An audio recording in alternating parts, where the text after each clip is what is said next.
Here's a video on the TERAFLEX leveling kit with the two 1-inch spacers for the front and the single 1-inch spacers for the rear.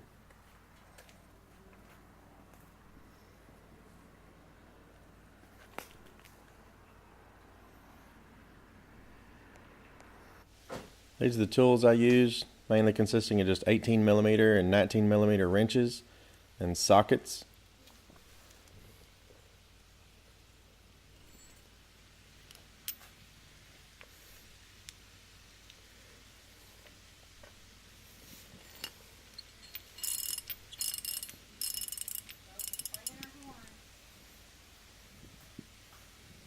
And the 10mm just for the brackets for the brake lines. Here's the kit. Just got some measurements from the top of the tread just to the fender. It's 5-inch gap all the way around. I was just confirming this. I know we have the JK lean, but this one's not too bad. You see it's just a 1/4 inch to 1/2 inch.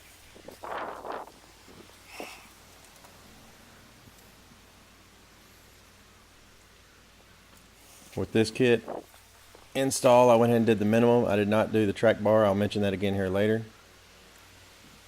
But I did not take it off. I just took the bare minimum off to make it the easiest at-home install you can see. So here's where you're going to use a 10mm. Take that bracket off so that way you get a little bit of play for when you drop the axle. You don't want to bend your lines. And then you need to go ahead and take the lower bolt off of your shock. It's an 18mm on both sides. So you just take that off and then you'll slide it out of that bracket and then let it hang. Go ahead and move around to the front. To the sway bar link, you need an 18 on the outside and 19 in between where the link and the bar is, what you need to take it out. And on the bottom, it's two 18s millimeters. Then once you get all that disconnected, you'll lower the jack. That'll let everything fall. You just have to pull up a little bit on the spring, get it over the little hump, pull it out. I had to film the other side because I already started having difficulties with my camera.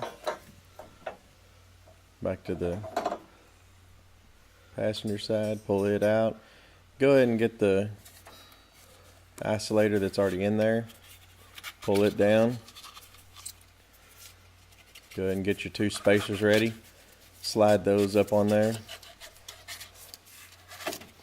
And then get ready to put your isolator back on.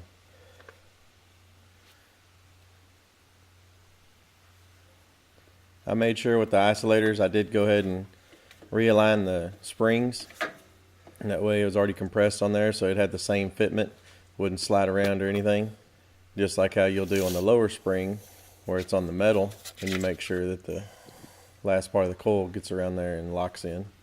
So I'm just showing you right here where the indentation is already. I made sure that I put the spring in the same spot.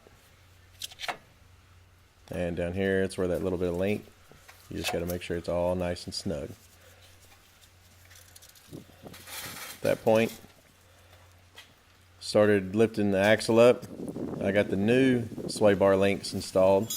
It's going to be 18 on both sides on the bottom because you're still using the old bolt. And on the top, they give you a nut. You'll add a washer and a nut, and it's going to be a 19 on the top.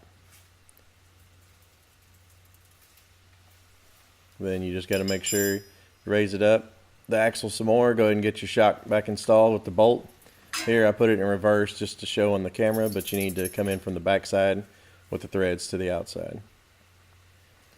That finishes up the front. Moving to the back, all I did was disconnect the lower sway bar mounts and the shock and remove those plastic the clips, and then I disconnect the hose coming from the differential and the two 10mm to release the brake lines up on top.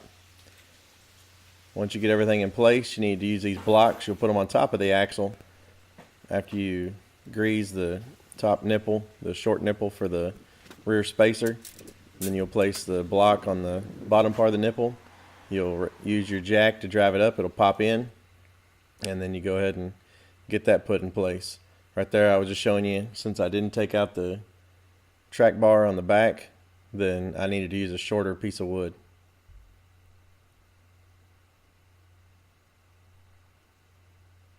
Just make sure everything you disconnect, you need to put it back in place before you move on. Right here you can see the change in the all around. Basically added an inch to the back since it is a 1-inch spacer, and added 2 inches to the front since they're 2 inches worth of spacers. But this is actually what I got, so I'm just showing what it says you get and what you're going to get is true.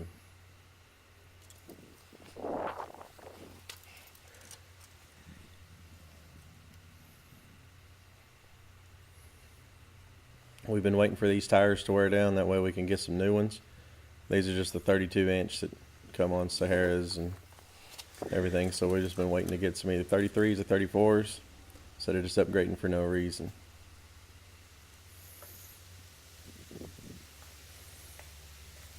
And once you do this, your steering will be off, so you need to get down there, take a 15mm, loosen those 2 nuts, and then you can go ahead and spin it from the bottom towards the seats back around to the front. And from this angle it would be counterclockwise. If you're loosening everything from the passenger side, it'll be clockwise is the way you'll spin it.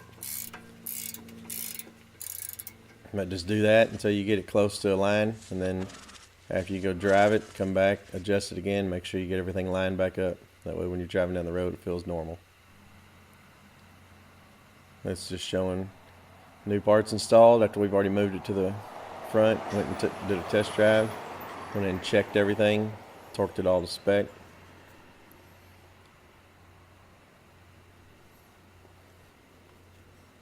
Hope you like this video.